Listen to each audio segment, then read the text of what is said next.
There are obvious things that we don't talk about. There's a taboo side to life that we don't mention. We're supposed to overlook it. You know, when silk stockings were first invented, with the fine mesh type, a present of several dozen of them was sent by important American businessman to the Queen of Spain. And they were returned by her chamberlain with a letter which said, "You should recognize that Her Majesty the Queen of Spain has no legs." In other words, those legs don't officially exist.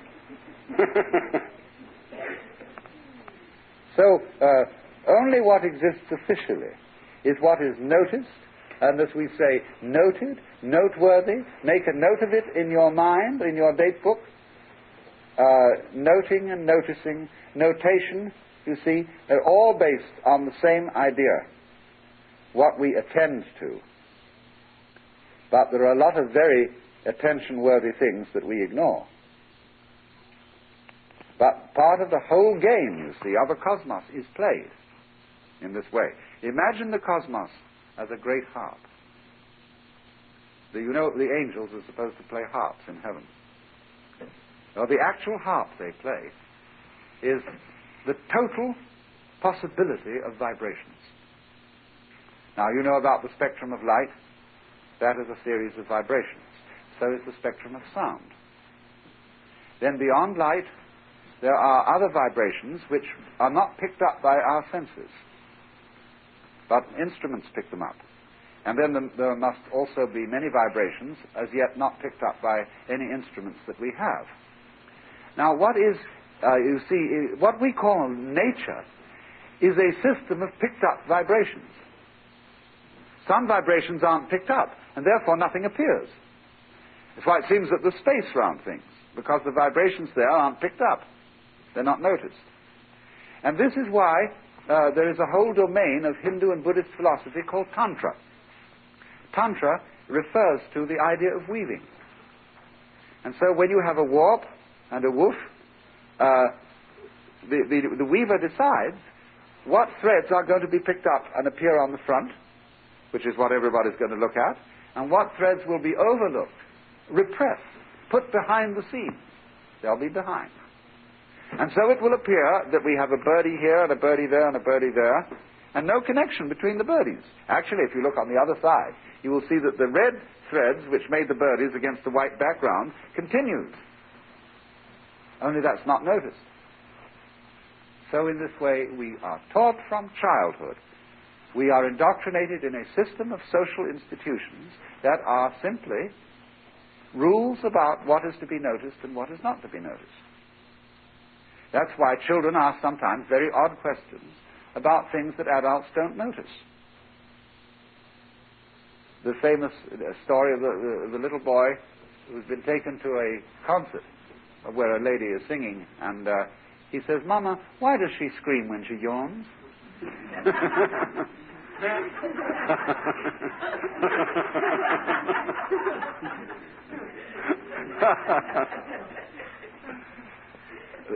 So, and in the same way, inventive poets put together images that people never thought of before. It's like Yeats's famous phrase, "the be-loud glade." You know, it is a beautiful idea for a nice glade to be be-loud. And everybody says, "Wow, think of that. We never thought of that before. We never thought of it in just that way. We didn't notice that." And the question, the fundamental koan, as it would be called in Zen, is what is it you haven't noticed? What are you ignoring? What have you forgotten? You know, you've forgotten something. Very important. It's like you came in here, you know, without clothes on, in a sort of fit of absent-mindedness. I look at you and say, "Haven't you forgotten something?" You say, "What? Oh, good heavens." So in the same way, the fundamental who we are, the basic identity, the Brahman, the Tat, which Tvam Asi, that's what we've all forgotten. But by ignoring it, we make this game. So then, let's see what we do precisely in steps about social institutions in training the young.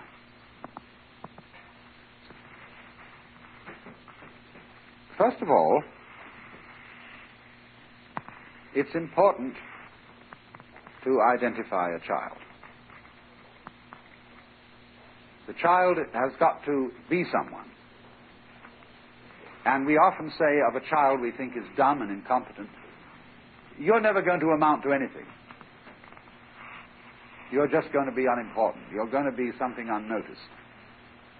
So a child has to find out the approved way of drawing attention to itself. If a child succeeds in not drawing attention to itself, it won't get fed, for one thing. So the very first yell of a baby is, in a way of getting attention. And that's what we want people to do. But we want a certain kind of way of asking for attention. We don't like it when babies howl and get attention that way. But it gets attention because it's annoying, and we want to stop it. So we fundamentally want people to love us. And we don't believe that they will, unless somehow we put them in a situation where they must. So we have all kinds of processes for charming people and eliciting their love. They range, you see, from, first of all, on one end of the spectrum, from being physically attractive. That elicits attention. Another way is to be funny. And people laugh, and they like you having something around that's funny. Another way is to be helpful, to wash the dishes and things like that. And that's good. Another way is to be weird. Only that's a little disconcerting. You have to be careful how you play that one, or they may put you in a place where you're not seen.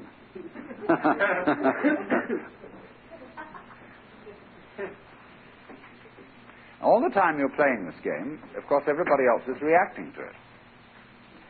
And they're talking to you, and they're giving you messages about the kind of attention-making scene you're playing. And they don't want you to do anything in this game that will discombobulate them. They want you to play it according to certain rules so that they'll know what you'll do next. That's terribly important. People mustn't be too surprising. We like things to stay put. We like them to be regular. And if you had a kettle which suddenly developed legs and walked off the stove, you would say it was uncanny, and put it in a zoo or something where it would be safe, where it wouldn't do anything further unpredictable. So for the same reason, we have a fairly large number of acceptable character roles that people are allowed to play.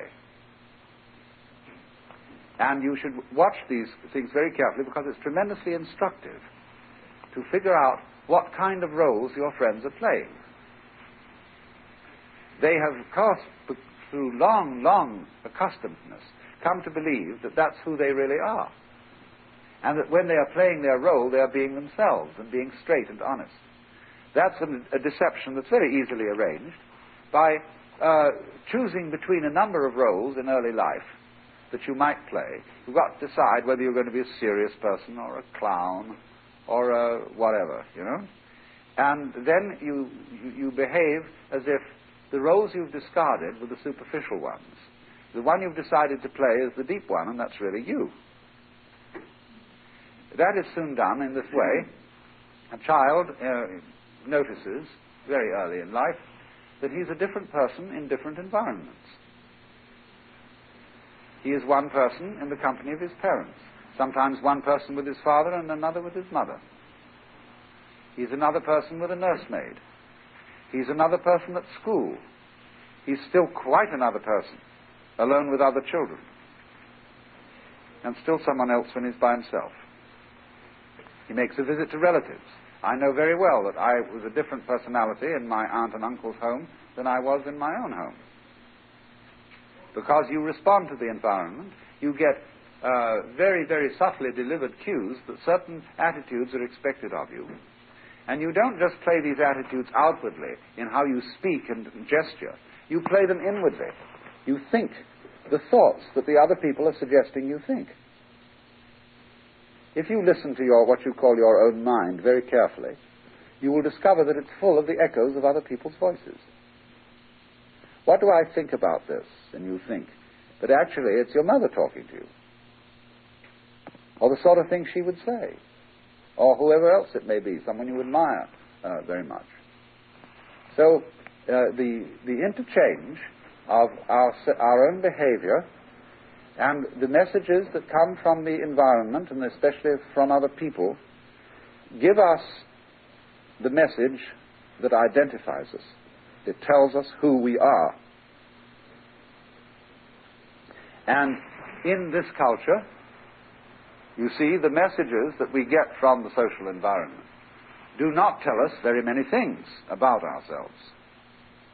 They do not tell us, above all, about the big secret, how we are connected with the cosmos, because that, in this weaving game, has been left out in the background.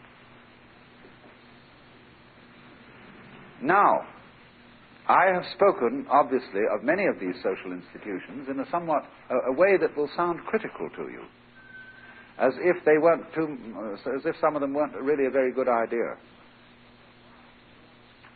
And we have to figure out ways of deciding about social institutions, whether they are good games or not. And that's quite difficult. When we contrast a Victorian family with a modern family, there are very different game rules are being played. And we have more or less decided today that they weren't playing very good game rules.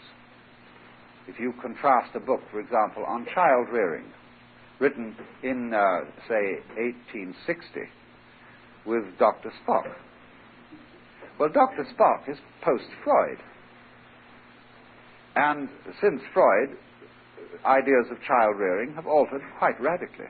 And also one must not forget that Montessori and Froebel and all sorts of other people, and not to mention, what's his name, Summerhill, come in between. Now, on what grounds will we say that the game in which a child is now educated at a reasonably progressive school is better than the kind of school I went to, which was based on the fundamental game rule of this school is suffering builds character.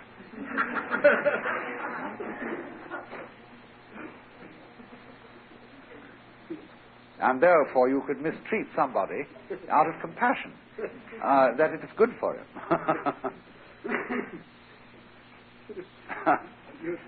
Now you could say, well, I've had many arguments with my father about this. My father's a really genuine philosopher, and a man with a very open mind. But he said once, he said, think of any great man who ever came out of a co-educational school.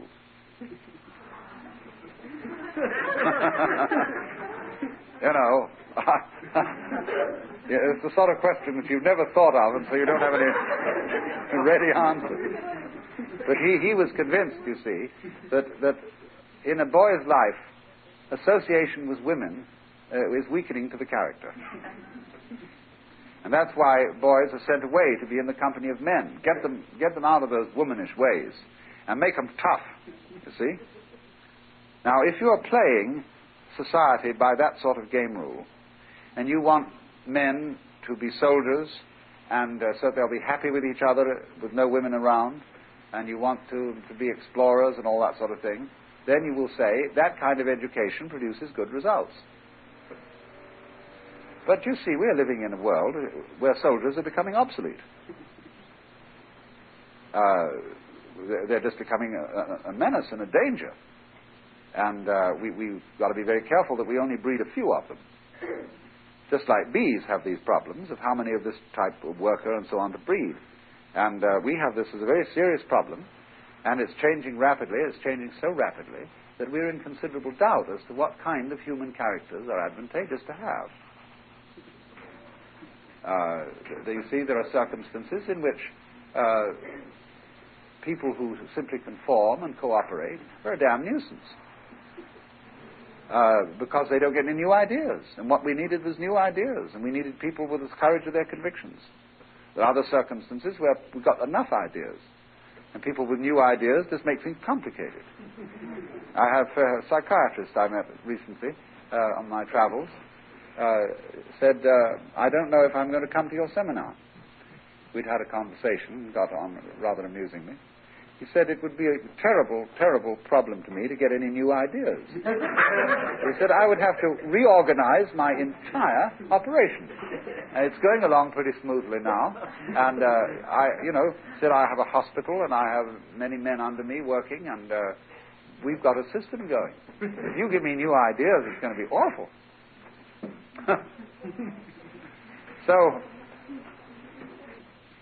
the basic thing then is we are given a choice of roles, and we are encouraged to be consistent in our roles through the novel and through drama and through all kinds of other means, so that people will be controllable, so that they won't be too jumpy. What is it that worries you about somebody who is insane? See, a friend of mine had a patient who, when he came into the outpatient department in the Veterans Hospital every day, would have to sign himself in. And on the roster where you signed yourself in, there was a place for your occupation. But he changed his occupation every day. And one day, when my friend received the card, that he signed as he comes in, he said, "Oh, I see you're the mailman today." And he said, "Yep, and I'm married to a mailbag."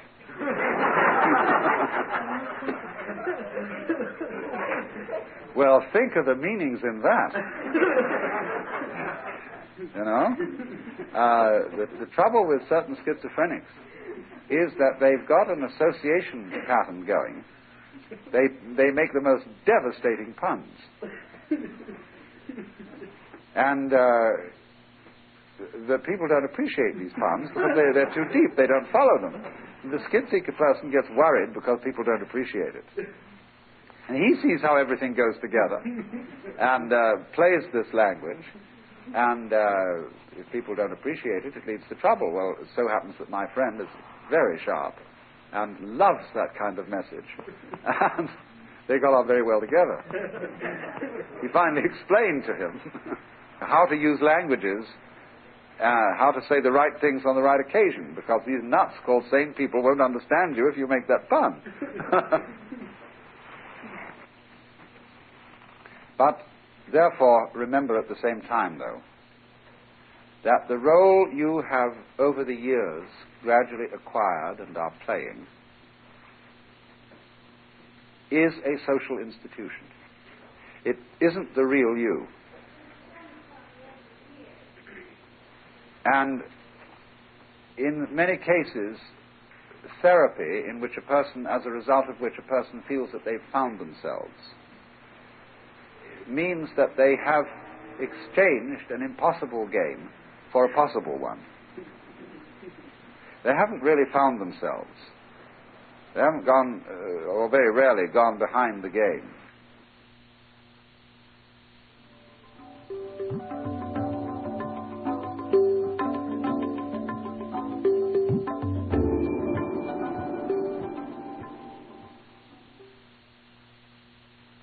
So you see, we like a game that teases us, that is comprehensible but not too comprehensible.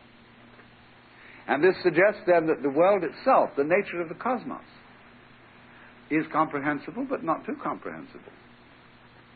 Even God, if you will imagine yourself in the situation of God, would be bored in knowing everything. So what does God do? God, therefore, plays hide and seek. Now you see it, now you don't. And that game is of the essence of being. It is the up and down motion of a wave. The crest of the wave is now you see it. The trough of the wave is now you don't. And the whole of existence is waves. is undulations, is vibrations. So, there it is. Now, but you can't say, as if to toss the thing off, well, it's just vibration. It's only vibration. It's mere vibration, because, wow, when that happens, it isn't mere. Because what this vibration thing is doing is saying, come on now, how far can we go this way? Whee! It goes way out that way. It says, all right, now how far can we go the other way without, falling apart? And then it goes way out like that. Then suddenly it falls apart because it's found out that by falling apart in this dimension, you can come into being in another. And there are endless ways of going. You can do it this way, that way, and you can think out dimensions that we've never thought of at all for our ordinary practical purposes. But always, you see, to be in this way implies not to be in another way, and not to be in that way implies to be in that way. So don't worry. The whole point of the thing is, however, now watch this, this is terribly important. The whole point of the thing is worked out so that nobody, even God, is going to be too sure. Because if the moment there is total certainty, there is no life. Being has ceased at the moment when it's all white and no black. It's all clear and nothing obscure. At that moment, you see, it stops. But what we call existence, life, all those things, is a pulsation which involves a constant uncertainty. It always involves the second philosophical question: are we going to make it? And there are people, you see, who, like philosophers and sages and whatnot, who say yes. Don't be afraid. You're going to make it. But it's always going to feel as if you won't. But that's the fun, you see. That's all children love to take risks. They like going roaring around in hot rods or on those skateboards and things like that. It's terribly dangerous. But that courting of danger is life. Tillich calling it the courage to be.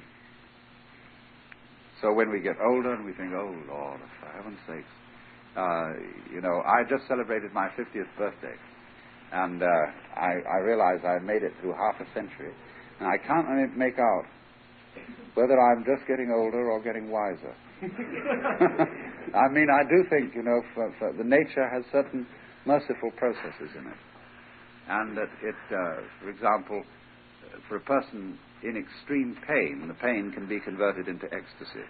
A person who is starving can begin to feel way out. And same way as you get older, maybe you do in a funny way get wiser and feel more at peace with yourself. You've accepted yourself with all your limitations, and you begin to understand more and more your connection with the total cosmos. And that as you approach death and you vanish, so what? You're going to come back again as somebody else. And maybe as many other people at the same time. And that'll be great. Only you'll always think you're one. Only one. Because that's the element of the unknown. That's the thrill. That's the joke in the thing. So then, the way of putting the emphasis on the mechanical aspect of things, the mechanical way of understanding, do not confuse that with the truth. It is simply a way, a fashion in philosophy. See, philosophy has fashions in exactly the same way as clothing does. And in the academic world is riddled with fashion. After all, what a lot of people are doing when they come on in the academic world with a great to-do about how cautious they are, how rigorous, how solemn all this is, what they're really doing is they're saying, by going through these rituals and writing these learned contributions to journals, I'm really saying I'm a very sound and reliable person. That's the signal, the message I'm giving you. I mean, he can be writing about something of absolutely no practical consequence whatsoever. Some amusing game about Sanskrit calligraphy in the 15th century. Fine, that's fine to study that. And you come on with such a very way about it. But now we've got a curious thing going in our culture where we're playing this game which we've caught from the original God the Father, because he was very serious. He meant you to know when he was around. My God, he was around. And boy, don't you dare laugh or anything like that. And now, you see, you've got the reflection of a type of adult ruler here who's very insecure. On the other hand, there's no earthly reason whatsoever why a creative, responsible, loving human being should have to put on this act about being grave. You see, what is it? Our men in this culture are possessed by looking like clergymen and go around wearing black and things like that, and it's terrible. Why not break out? Enjoy color, delight, and so on. Because people are afraid if they wear too many colors. Do you know what the real reason is? Somebody will shoot you. You can be seen. You don't disappear into the landscape.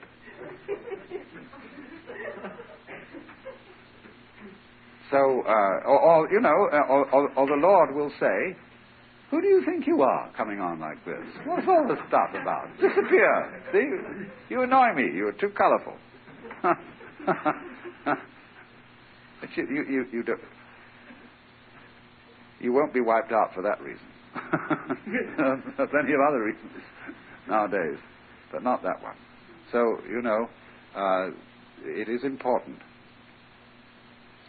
for us to recover from myths which constantly bug us, they constantly annoy inside, that you have to watch out. See? Of course, some corporations are arranged so that you do. You work across the street, IBM, they require you to look as ordinary as possible, because that would make them nervous if you didn't. Things that aren't ordinary can't be thought of in terms of punch cards. Everybody soon will go around wearing a notice on them: "Do not fold, spindle, or mutilate."